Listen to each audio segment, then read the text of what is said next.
tous et bienvenue dans le Grand News spécialement consacré à l'attentat ce soir, puisque vous le savez, des attaques terroristes sans précédent ont fait au moins 120 morts et 200 blessés vendredi soir à Paris et près du Stade de France. 8 assaillants sont donc morts, dont 7 en se faisant exploser. François Hollande, le président de la République française, a décrété l'état d'urgence sur l'ensemble du territoire. C'est ce que nous verrons dès le début de ce Grand News spécial. Et puis tous les spécialistes de l'antiterrorisme s'attendaient à une attaque majeure en France. Des unités d'intervention se préparaient depuis longtemps à ce type d'attentat avec des objectifs multiples.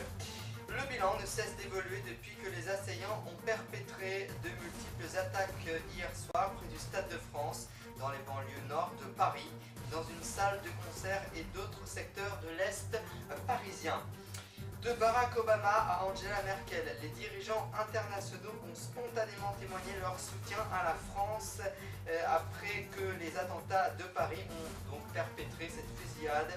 Le président iranien Hassan Rouhani parle ce soir de crimes contre l'humanité et reporte bien sûr son voyage en Europe. Et puis en fin de journal, nous recevrons Joseph Cabri et puis notamment Anthony Thibaudot.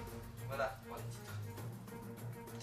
Et donc dans l'actualité ce soir, le cardinal André XXIII, archevêque de Paris, va présider demain une messe à Notre-Dame à Paris à l'intention des victimes des attentats les plus meurtriers de l'histoire de France, appelant à la modération et à la tempérance. Il faut savoir que face à la barbarie des groupes fanatiques, notre ville de Paris, notre pays, la France, a été frappée hier soir avec une sauvagerie inexplicable et impardonnable et une intensité particulièrement lourde, a affirmé donc dans un communiqué l'archevêque de Paris au lendemain de la série d'attaques perpétrées à Paris, donc à la capitale parisienne, dans la salle de concert du Bataclan, selon plusieurs rues du cœur de la capitale et près du Stade de France, qui ont fait au moins 127 morts et environ 180 blessés. 128 personnes ont été tuées environ et donc 180 ont été blessées. Parmi elles, 99 se trouvent dans un état critique ce soir après la série d'attaques de Paris hier soir, a expliqué ce matin une source judiciaire. Le bilan est par conséquent toujours provisoire et inexplicable, a précisé cette même source. Au total, donc, 6 attaques ont été perpétrées en milieu de soirée au Stade de France, dans la salle de spectacle du Bataclan et dans des terrasses, des cafés ou de restaurants situés principalement dans le 10e et 11e arrondissement de Paris. Et ce qui revient toujours, et ce qui vient de se passer à Paris, c'est le scénario ultime que les services de renseignement politique redoutés, assure au Figaro le préfet Bernard Scarcini, ex-chef du contre-espionnage français, fort de l'expérience des autres pays, notamment la Grèce. La France s'y préparait selon lui. Le 30 septembre dernier, il y a 2 mois, l'ex-juge antiterroriste Marc Trévédic l'avait annoncé pour sa part avec cette mise en garde au moment où il quittait à contre-cœur son poste parisien. Il cite « J'ai quitté la conviction que les hommes de Daech ont l'ambition, bien évidemment, et les moyens de nous atteindre beaucoup plus durement en organisant des actions d'ampleur incomparable et celles menées jusqu'ici. Je le dis en tant que technicien de garde, les jours les plus sombres sont devenus nous, la vraie guerre de l'EI, donc en temps porté sur le sol, n'a pas encore commencé, a-t-il précisé. » Fin de citation. Cette information qui vient d'arriver, plus de 571 djihadistes français sont partis combattre en Syrie, sont autant de bombes à retardement à leur retour. Si aucun ont crié au Cassandre les unités d'intervention, elles ont pris la menace très au sérieux. Dès juin 2011, il y a quelques années, la préfecture de police avait organisé un exercice grandeur nature d'attentats multiples dans Paris. Elle combinait 3 attentats et 2 prises d'otages au début des années 2000. Les groupes de terrain Américains s'entraînaient déjà aux prises d'otages massives. Les Français attendaient bien sûr tirer des leçons de la tragédie de l'otage massif. Les Français entendaient tirer bien sûr cette tragédie de l'école de Beslan en Ossétite du Nord en septembre 2004, il y a 12 ans, 331 morts, ou celle du théâtre de Moscou en octobre 2002, 117 morts. Alors les précisions du GIGN qui a même sur place et sur pied une année de réplique dont le nom du code est guerre du temps. Pour gagner encore de précieuses minutes en cas d'attentat, les services spéciaux ont passé au crible plus de 200 lieux recevant du public susceptible bien sûr d'appartenir et d'être attaqué, outre les palais nationaux que sont l'Élysée, Matignon, le Sénat ou encore l'Assemblée nationale. Les grandes salles de spectacle parisiennes donc étaient aussi sélectionnées. Et puis au moins 127 personnes donc ont été tuées dans les attaques terroristes d'hier soir à Paris et environ 180 ont été blessés, donc quelques 80 se trouvant dans un état d'urgence absolue et dans un état grave, confirmé la source policière. Le bilan ne cesse d'évoluer et de s'alourdir depuis que les assaillants ont perpétré de multiples attaques vendredi soir près du Stade de France, dans la banlieue nord de Paris et dans une salle de concert et d'autres secteurs de l'Est parisien. Les États-Unis assurent à Paris leur soutien total.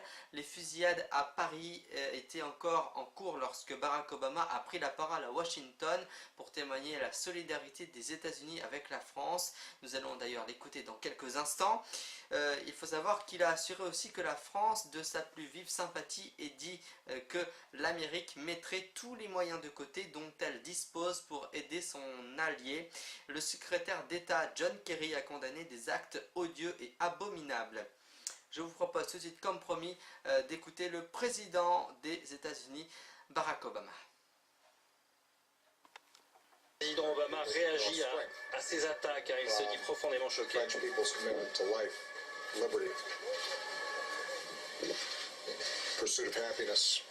We are reminded in this time of tragedy that the bonds of liberté and égalité and fraternité are not only values that the French people care so deeply about, but they are values that we share. And those values are going to endure far beyond any act of terrorism or the hateful vision of those who perpetrated the crimes this evening.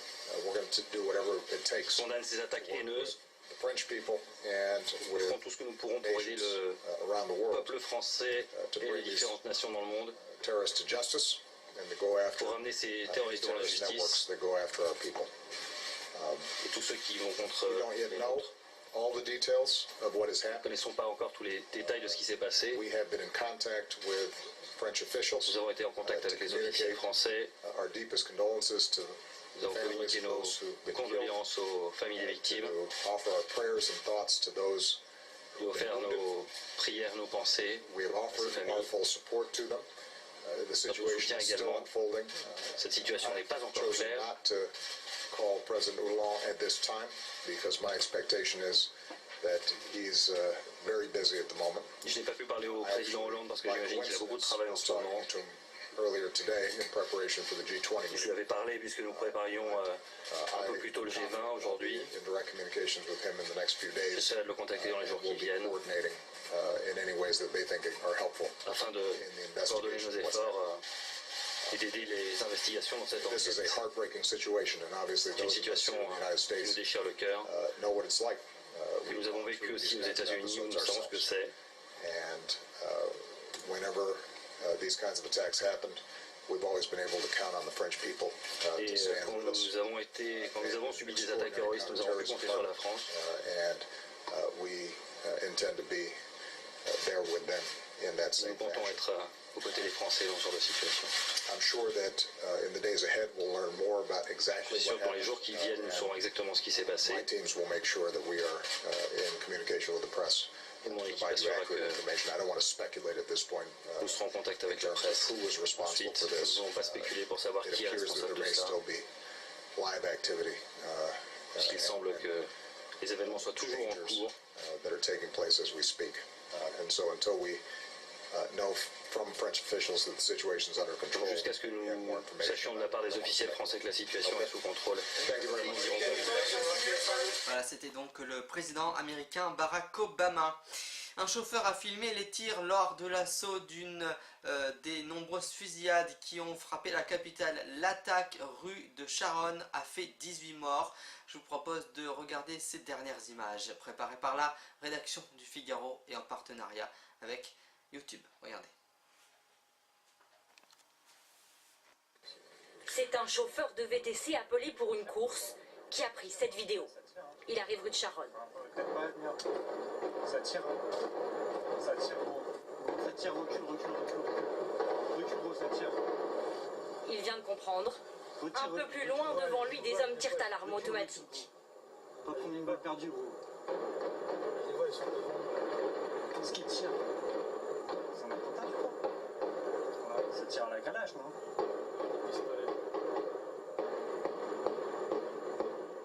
Oh là là. Oh putain, vas-y, nique sa mère. Le chauffeur recule. Ça tire sec. Quelques minutes plus tard, il arrive sur les lieux. Les passants étaient blessés.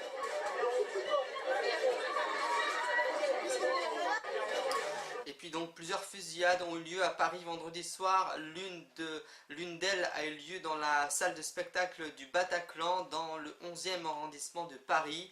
Anna, une jeune fille, était sur la terrasse d'un bar juste à côté de la salle. Elle a aperçu un homme tirer avant de se réfugier dans la cour d'un immeuble. Anna n'a pas entendu de revendication. On n'a rien entendu, juste vu des hommes courir, un mec avec une arme et on s'est tous mis par terre, a-t-elle dit. Je vous propose d'écouter son bouleversant témoignage. On est les voisins du Bataclan, on était sur la terrasse et au final il y a un mec qui a commencé à tirer, donc on a cru au pétard. Finalement on s'est tous jetés par terre, on nous a d'abord évacués chez la propriétaire du bar qui était juste au-dessus et finalement maintenant, vu que c'était un peu trop risqué parce qu'on a vu une personne se faire abattre juste en dessous au rez-de-chaussée, on a préféré aller dans la cour et maintenant on est dans une cour, mais apparemment les gens nous évacuent, on ne sait pas trop, on entend les sirènes, on n'entend que les fusillades, on ne sait pas trop ce qui se passe. Là je viens d'entendre qu'il y avait 40 morts, nous on était au courant que de 5, alors je vous avoue qu'on est vraiment choqués. Anna, on entend votre émotion évidemment, elle est perceptible et elle est compréhensible. Lorsque vous avez entendu les premiers tirs et vu les premiers tirs, est-ce que des mots ont été prononcés par le ou les personnes auteurs de ces tirs, de ces rafales? Non, on n'a rien entendu, on a juste vu des gens courir, quelqu'un avec une arme et on se terre où on a couru. Et voilà, c'est tout ce qu'on a fait. Donc là, actuellement, au moment où vous nous parlez, vous vous trouvez à l'intérieur d'une cour, mais maintenant apparemment on se fait dans évacuer. une cour intérieure d'un immeuble, voilà, c'est bien ça? On est en train de rentrer là, je ne sais pas pourquoi, il y a tous les policiers à l'extérieur. Là maintenant on retourne sur la scène, on ne sait pas ce qu'on fait. Vous constatez en tout cas que le quartier est bouclé, les policiers sont extrêmement nombreux actuellement. Il y a énormément de monde, je sais pas ce qui se passe. Exactement, je viens d'apprendre qu'il y en avait. Merci, c'est gentil. Là, apparemment, voilà, maintenant, on va sortir. Merci beaucoup, monsieur. On doit prendre à droite et apparemment, le GIGN nous évacue ou la police, j'en sais rien. Vous pouvez circuler librement dans la rue pour l'instant, en tout cas. On peut pas vraiment. Oh là là, mon Dieu. Il y a tout le monde dehors, on ne sait pas trop. Il y a tout le monde qui prend des photos, des vidéos pour essayer de marquer ce moment, mais c'est horrible. Oh là là, il y a encore là-bas, regardez. C'est horrible. Et puis le bilan des attentats de Paris vendredi s'est alourdi ce matin. Il est désormais de 128 morts, environ 180 blessés, dont 80 en urgence absolue. On indique de sources policières. Tout de suite, on retrouve notre ami Joseph Cabri sur ce plateau pour en parler. C'est tout de suite. Et Joseph Cabri est parmi nous pour parler de cet acte de barbarie. Bonsoir Joseph Cabri, édition spéciale donc en ce samedi. Bonsoir Joseph. Bonsoir monsieur Jonathan. Alors que pensez-vous de cet acte de barbarie? Mais qu'est-ce que j'en pense? Je pense surtout aux victimes, je pense surtout à la famille, je pense surtout aux amis, je pense surtout à la maman. Donc on a dû aller faire. Madame, on vient vous annoncer le décès de votre fils alors qu'elle le savait en concert. Comme une maman ce matin sur BFM qui a dit, mon Dieu, j'ai envoyé mon fils à la mort alors que pour moi je l'avais envoyé passer une soirée de joie quoi, dans un concert quoi. Ouais. Donc c'est malheureux, mais que dire hein. Moi je pense que tout ça, je ne vais pas trop en parler par respect pour les victimes, mais je pense que tout ça c'est un petit peu politique aussi en même temps. Ouais. Je pense qu'il ne va pas falloir faire trop d'amalgame, c'est-à-dire confondre les musulmans justement avec des terroristes comme ça qui tuent au nom de qui, au nom de quoi, on ne sait même pas en fait. C'est surtout pas au nom d'un dieu, de quel que ce soit le dieu. Je ne pense pas. Voilà quoi. C'est malheureux. Et puis après, il faudrait se poser la question qui leur vend les armes aussi. Ouais. Parce que si ce n'est pas d'armes que l'OTAN, tout ça, les grands fabricants d'armes, dont nous, la France aussi, d'ailleurs, leur vendront peut-être, ils n'auraient pas des Kalachnikov et tout ce qui s'ensuit pour pouvoir attaquer, quoi. Donc vous pensez que c'est politique? Et ensuite, on se demande s'ils ne sont pas drogués, ces gens-là, parce qu'il faut vraiment vouloir se faire sauter, hein. Il faut vraiment vouloir se faire entourer de grenades pour pouvoir se donner la mort, quoi, hein. Bon, à mon avis, je pense qu'ils doivent prendre une pilule avant de faire ça, c'est pas possible autrement. D'accord. Alors, un petit message qui vient d'arriver. Ce soir, une bougie aux fenêtres pour les attaques à Paris, pour les victimes et blessés, pour les familles des victimes. Faites passer ce message le plus vite possible afin de montrer que la solidarité française est bien plus forte que la violence. Oui, j'ai vu ça sur les réseaux sociaux d'ailleurs, surtout sur Facebook. J'ai été voir un petit peu sur Twitter, pas trop sur Twitter, mais surtout sur Facebook. C'est vrai que ça a très bien marché. Les gens mettent leur visage sur un drapeau bleu, blanc, rouge en pensant aux victimes françaises, enfin aux victimes parisiennes, surtout enfin aux victimes françaises. Parce qu'on va dire qu'il se peut que dans ces gens-là, il se peut qu'il y en avait qui venaient de Bourgogne justement pour ce concert et tout ça, quoi. Donc on va dire aux victimes françaises. Non, tout à l'heure, mais c'est vrai que ça a touché dans la région parisienne, quoi. De toute manière, ils savent vous toucher, quoi. Ils savent vous toucher, ils savent où ça va faire mal, quoi, hein, de toute manière. Donc tout à l'heure, on en parlait avec le spécialiste Anthony. Le bilan s'alourdit d'heure en heure et risque de ne plus en finir. Qu'est-ce que vous en pensez de ce bilan donc? Je pense que le bilan déjà il est de toute manière déjà assez lourd, de toute manière, déjà même à un mois, il aurait été déjà assez lourd. Alors vous pensez bien que plus de 130 ou 137, je crois, je ne sais plus exactement le nombre exact. 130. 130, donc 130 morts plus 300 blessés, donc 80, donc on ne sait pas si sur les 80, il y en a qui vont peut-être malheureusement passer la magouche, quoi, hein, on ne sait pas encore, on ne le souhaite pas, au contraire. Mais voilà, quoi, donc c'est un bilan de toute manière qui est beaucoup trop lourd. Pour des gens qui allaient s'amuser, parce qu'on a attaqué simplement là où les gens allaient s'amuser, quoi, hein, on a attaqué le Bataclan, une salle de concert, on a attaqué des cafés, on a attaqué des... Voilà, quoi, c'est surtout ça, quoi. Voilà. Merci Joseph Cabri d'avoir témoigné ce soir à cœur ouvert, sans langue de bois. C'est moi qui vous remercie, monsieur John Arnaud, et de toute manière, je pense que l'édition est consacrée et nous avons une très très grosse pensée de toute l'équipe, de toute manière, aux familles, comme je le dis, aux victimes déjà eux-mêmes, à leurs familles et bien sûr à leurs amis et tout ce qui les entoure. Merci Joseph, on se retrouve donc vendredi prochain avec peut-être plus d'informations. Merci Joseph Cabri. C'est moi qui vous remercie, monsieur John Arnaud, je vous souhaite une excellente soirée. De même, merci Joseph. Merci, au revoir. Merci Joseph d'avoir participé à cet événement assez tragique. Nous vous avons fourni les plus brèves informations de dernière minute. On retrouve tout de suite Anthony Thibaudot. Et donc je reçois sur ce plateau pour la première fois Anthony Thibaudot. Il est le spécialiste de l'antiterrorisme, il travaille pour News TV depuis 4 ans maintenant. Bonsoir Anthony, merci d'avoir accepté l'invitation ce soir de News TV puisque on va parler bien sûr des attaques terroristes sans précédent qui ont fait 120 morts. Alors donc vous êtes professionnel, alors est-ce que vous pensez que le bilan peut s'alourdir dans la nuit? Nous n'en savons pas plus. Nous savons que le pronostic vital est engagé. D'accord. En effet, de nombreuses pertes sont à déplorer. Donc ce soir, on pense bien sûr à toutes les familles des victimes, c'est horrible. Hein. Effectivement. Alors, tout à l'heure, dans les titres, je vous parlais de Barack Obama et Angela Merkel, les dirigeants internationaux qui ont spontanément témoigné leur soutien à la France après les attentats de Paris. Anthony, tous les spécialistes de l'antiterrorisme s'attendent à quoi ce soir? À une attaque ou à un arrêt total? Non, ils s'attendent plutôt à une nouvelle attaque. Une attaque majeure donc. Exactement. Pour eux, ce n'est qu'un début. Voilà, vous l'aurez compris. L'attaque majeure en France, les unités bien sûr d'intention se préparaient depuis longtemps à ce type d'attentat avec des objectifs multiples. Anthony, est-ce que vous pensez que justement, comme je viens de le dire, ils s'attendaient depuis longtemps, mais est-ce que vous pensez qu'ils s'attendaient longtemps sur une année ou sur des mois? Depuis l'attentat de Charlie Hebdo, le gouvernement s'est préparé à cela. D'accord.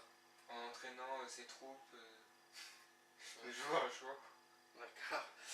Voilà. Merci Anthony d'avoir répondu. Merci à vous d'avoir suivi cette émission spéciale donc consacrée donc à l'acte de lâcheté, à l'acte de barbarie, a dit François Hollande. Merci à toutes les équipes qui se sont mobilisées pour vous ce soir. Merci à Joseph et Anthony. Donc je rappelle la principale information: des attaques terroristes sans précédent ont fait au moins 120 morts et 200 blessés hier soir à Paris, après le Grand News d'ailleurs, et auprès du Stade de France. 8 assaillants sont donc morts. Voilà, donc le bilan est à déplorer et le bilan s'alourdit de heure en heure. On se retrouve la semaine prochaine dans le Grand News avec beaucoup plus d'informations, je l'espère. Merci de passer un très bon samedi et une très belle semaine. Merci à vous. Au revoir.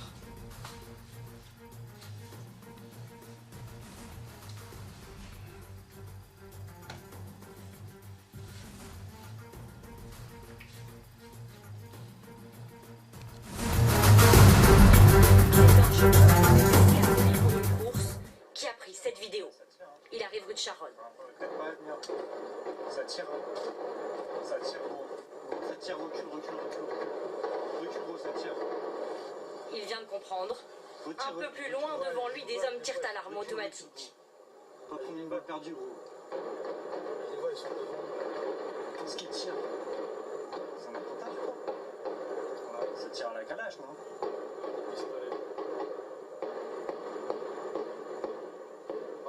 Oh putain, vas-y, nique sa mère. Le chauffeur recule. Ça tire sec. Quelques minutes plus tard, il arrive sur les lieux. Les passants aident des blessés.